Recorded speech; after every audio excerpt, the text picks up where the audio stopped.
my wife, it was a 1-2 punch. We gave my 15-year-old a life-size cardboard cutout of Harry Styles. Harry Styles did a little video and said hello to her.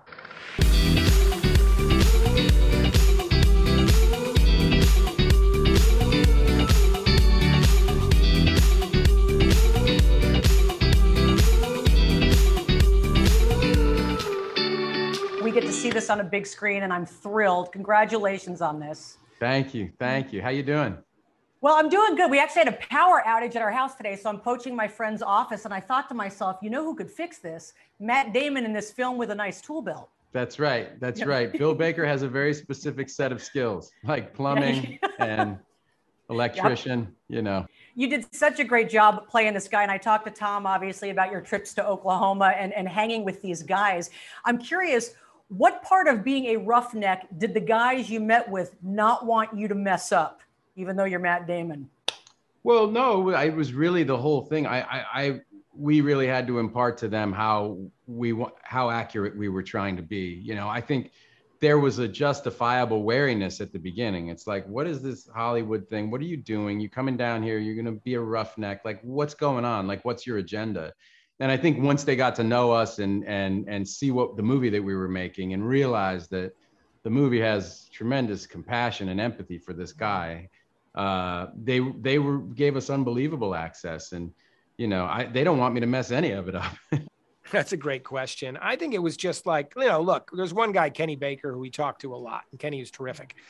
And he, success story, like, you know, not all roughnecks, like in any job, not everyone's successful, right? And it's really hard work and it's really intense. And some guys succeed and some guys don't, just like anything else. And I think what Kenny mostly said is like, hey, we're not rednecks.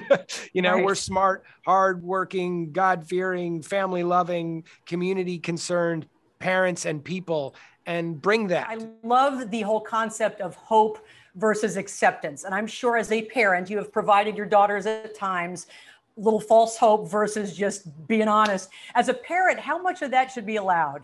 What do you prefer? Oh, that's tough. I think it's a case-by-case basis. You know, you go like, right, when is it okay to you know, when should you be giving them hope, and when should you be letting them know, like, look, this is the way it is. I mean, I think back to, you know, my father explaining to me that I wasn't going to be in the NBA when I was 12 years old.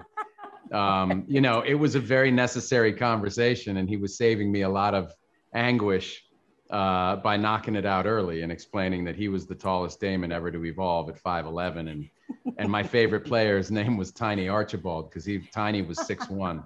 So he was like, look, it ain't going to happen. I want to ask you also about gift giving when it comes to your daughters. There's that beautiful scene. By the way, that actress, I'm a stickler when it comes to kid actors. They can ruin an entire film for me. And this young girl is so fantastic. Yeah. You're shopping for a gift for Abigail's character, and you're really lost. What is the best gift you've ever purchased for one of your daughters where you nailed it? You actually got the greatest gift ever. The best gift, I think, that I've ever. So last Christmas, my wife, it was a 1-2 punch. We gave my 15-year-old a life-size cardboard cutout of Harry Styles. Harry Styles did a little video and said hello to her, and she lost her mind. Yeah, I think that was that was the best we've done so far. I don't know. I feel like that's actually not fair. Like, you are Matt Damon. I feel like there's no way anybody can compete with that if they're a dad. I didn't know he was going to do it. I was like, I'm forever grateful to him. I really owe him one. I don't know how I would ever repay or what I could possibly repay with, but that was pretty cool. And last, as they wrap me up, when it goes back to hope and acceptance, has there been a no? You know, in this world, we get a lot of no's. We get told no all the time, and it's our job to continue on regardless or to not accept the no.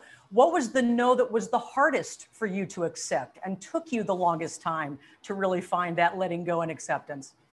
There have been a lot, obviously, as you know, in this business, we deal with rejection constantly. I think one of the tougher ones was when Ben and I auditioned for Dead Poets Society, which was such a beautiful script. And we got pretty close enough that we were called back a few times, I think, and didn't get the part, and ended up working in our hometown at a movie theater that had one screen and only played Dead Poets Society for the entire summer.